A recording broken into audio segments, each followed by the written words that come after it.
como um projeto de longo prazo, sem imediatismos oportunistas, e continuo com diversas inquietações sobre a profissão.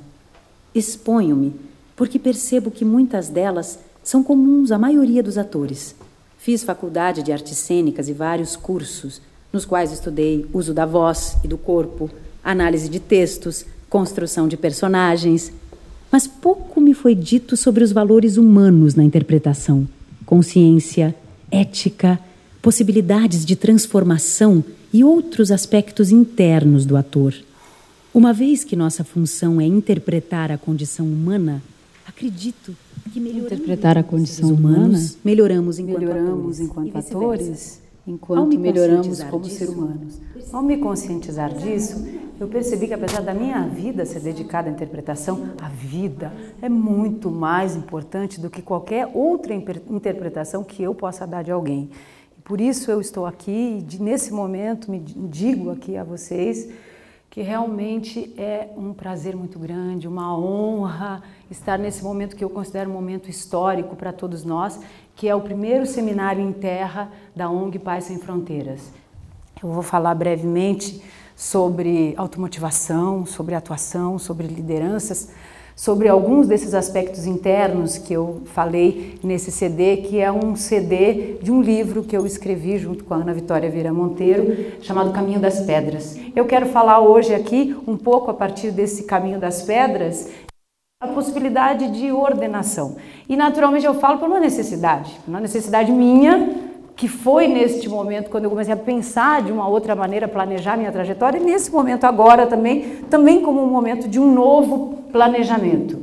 Eu nasci numa cidade chamada Rosário do Sul, que fica no interior do Rio Grande do Sul, perto do Uruguai. Com 6 anos de idade, eu resolvi que eu seria atriz. Um absurdo total. A minha família, meu pai é advogado, político, a minha mãe é professora, eles achavam que era uma brincadeira de criança, que eu jamais seria atriz, e ninguém na cidade nunca me deu nenhuma credibilidade, porque achavam isso simplesmente um absurdo. Eu resolvi que eu seria atriz, porque com 6 anos de idade eu subi num palco pela primeira vez, e eu lembro que eu tinha alguns questionamentos, mas eu não lembro exatamente quais, mas eu lembro daquela sensação. A sensação, quando eu cheguei, o cenário era uma floresta, e eu lembro muito claramente do que eu senti. Eu senti que ali eu era feliz. E que ali existia uma possibilidade de existência real para mim. Essa é a primeira lembrança que eu tenho de ser viva, porque eu me senti em paz. Naturalmente, naquela época eu não sabia que era isso, mas hoje, identificando aquela sensação de paz, de liberdade, um lugar onde eu podia ser tudo, onde tudo podia acontecer, o centro do mundo. Então eu larguei tudo. Eu larguei a minha família, eu larguei o meu namorado, marido, enfim, eu larguei o que eu mais amava. E provavelmente para sempre. Para esta convivência diária. E eu lembro até hoje, muito, muito nitidamente, quando eu estava saindo de carro, vindo para São Paulo, sem conhecer ninguém, e eu olhei pelo retrovisor do carro, eu vim dirigindo de carro, e eu vi a minha família chorando. E meu pai também é muito cênico, né? Fez um abraço assim, chorando e tal. E eu naturalmente fiquei chorando também, e eu pensei naquilo. Eu pensei, se eu consigo isso, eu consigo o que eu quero. Se eu consigo passar desse ponto, eu vou conseguir. E é um princípio que é disso que eu quero falar aqui, que é da automotivação. No meu caso, eu cheguei nesse princípio, e quando eu chego nesse princípio, não é por opção, é por necessidade. É uma necessidade vital que me leva a ir adiante. Eu nem sei exatamente o que eu vou conseguir, mas eu sei que aquele sonho, aquilo daquela necessidade que foi produzida dentro de mim é o que me leva adiante. E isso é a força motora, a força motivadora que me traz até hoje aqui, até esse desafio de falar pela primeira vez publicamente, de me autodenominar uma pacifista.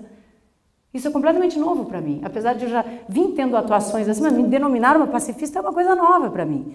Então é uma automotivação que eu chamo de paixão.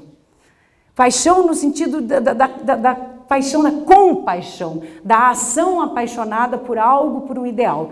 Então, né, eu identifico como pedras aqueles obstáculos que podem ser paralisadores ou que podem levar a novos saltos, a novos impulsos, a outras ideias, a outros crescimentos e que muitas vezes são dolorosos, e para mim são dolorosos. Mas Identifico também, para lembrar aqui a vocês nesse momento, a importância da consideração da família, quer dizer, ter a família, considerar a origem e então a aceitar, reconhecer, louvar a família e sair. E ser o um. E ir além das percepções infantis, o cuidado com o outro, o relacionar com o outro e eu simplesmente se entregar sem medo de ser feliz, sem medo de ser sofrer, sem medo de nada, porque o que a gente vai fazer? Não é que não dá para não ter medo, a gente anda com medo mesmo assim, porque o medo também é um aliado, ele também é considerado um guardião dos limites. E chegando em São Paulo, eu conheci algumas pessoas que foram muito significantes na minha vida. E algum tempo depois, trabalhei num grupo de teatro chamado Dragão 7, com o Pascoal da Conceição, que é um grande ator, que fiz outros trabalhos com ele depois. E conheci algumas pessoas que eu considero fundamentais na minha trajetória, grandes mestres, que foram a Miriam Muniz, a Lélia Abramo e o Zé Celso Martinez Correia.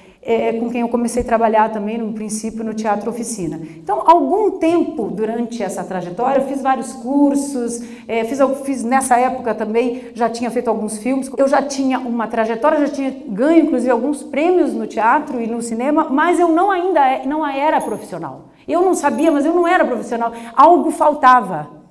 Algo faltava, eu não me sentia completa e de alguma maneira eu não sabia porquê, eu ainda não era uma profissional. Até quando em 1999, fazendo a peça Cacilda, do Zé Celso, que foi uma peça em homenagem à grande atriz, uma das maiores líderes do Brasil, uma das maiores líderes da arte brasileira, Cacilda Becker, meu pai me ligou, e agora foi a vez dele me ligar e dizer: minha filha, eu não posso mais te sustentar.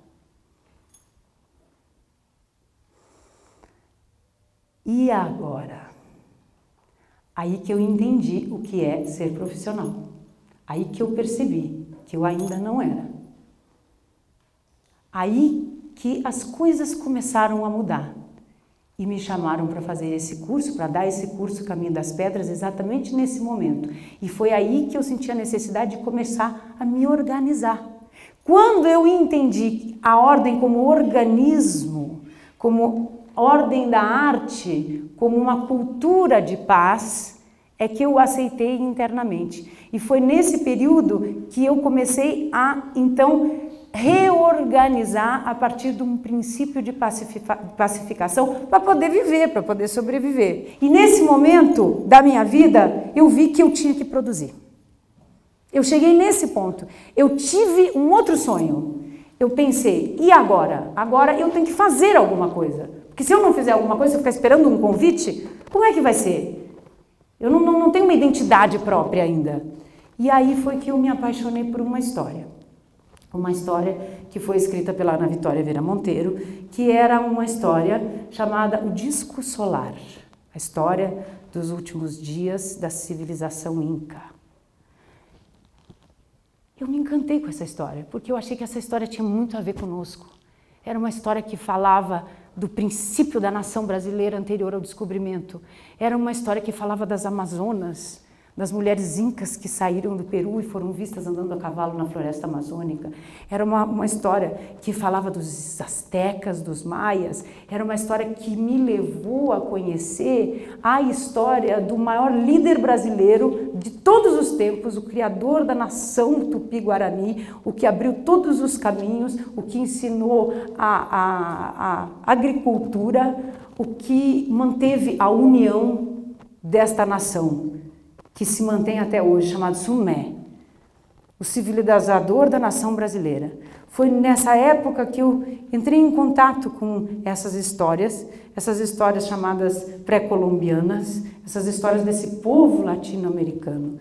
E isso me trouxe uma nova visão de vida, uma nova possibilidade de ordenação da minha vida, no sentido da organização da nova ordem da terra, da ordem da paz. E eu tive que vencer vários obstáculos, várias pedras. A primeira delas foi encontrar esse sonho. A segunda delas foi produzir. a fé, a coragem, a entrega, a produção, as leis de mercado, a organização. Então faz parte, quer dizer, eu não pensava em nada disso, eu simplesmente fui fazendo por automotivação, fui fazendo por paixão, fui fazendo simplesmente porque aquilo ia me levando. Mas o fato é que a partir dessa peça que nós estreamos e fizemos uma temporada, eu tive que me assumir publicamente e também a publicidade disso.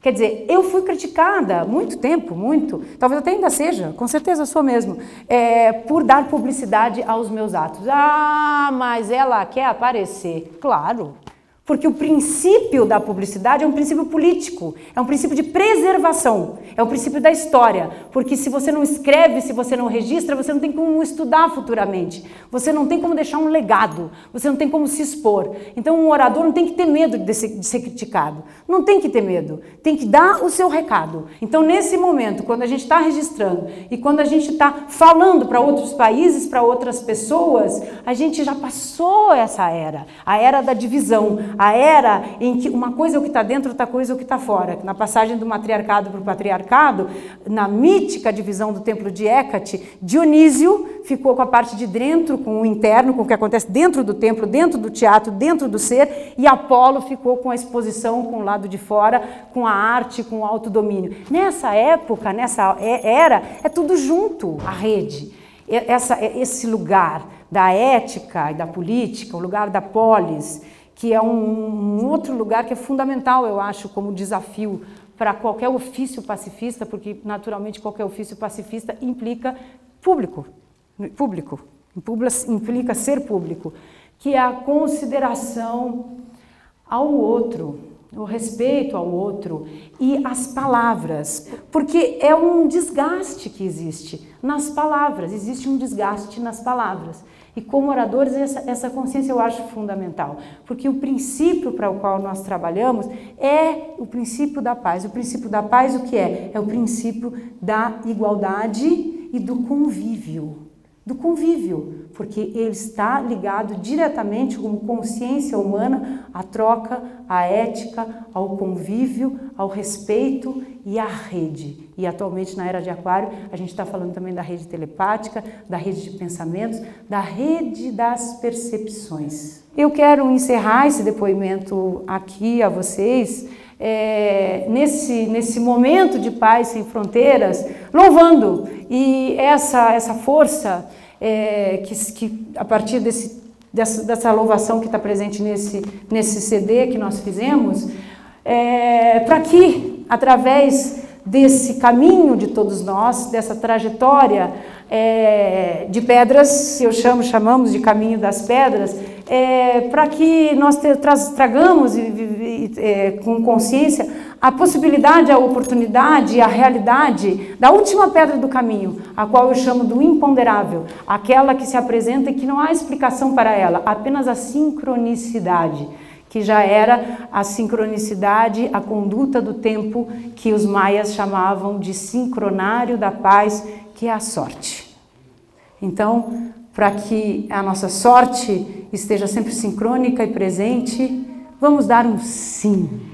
Sim, sim, sim, sim, sim, sim, a todas as formas de comunicação, a todos os deuses e deusas, a todos os nomes de arte, sim ao sol, sim à lua, sim às estrelas, sim a tudo que vive, vegetais, minerais, animais, sim a essa casa, sim os que estão aqui presentes, sim os que estão ausentes, sim aos futuros oradores, aos futuros líderes, sim aos que estão nos ouvindo, sim aos que virão, sim aos que nos verão, sim a todas as raças, sim a todos os povos, sim a todos os planetas, sim a humanidade, sim as palavras, sim, sim, porque damos a nossa afirmação maior à Senhora, que é a abertura de todos os caminhos, aquela que dá todos os sims, aquela que abre tudo, que harmoniza, que pacifica, que acalma os corações, que iguala, que transforma o medo, o desafio, a doença, a guerra, a morte, aquela única, a soberana, a chamada por todos e todos os povos,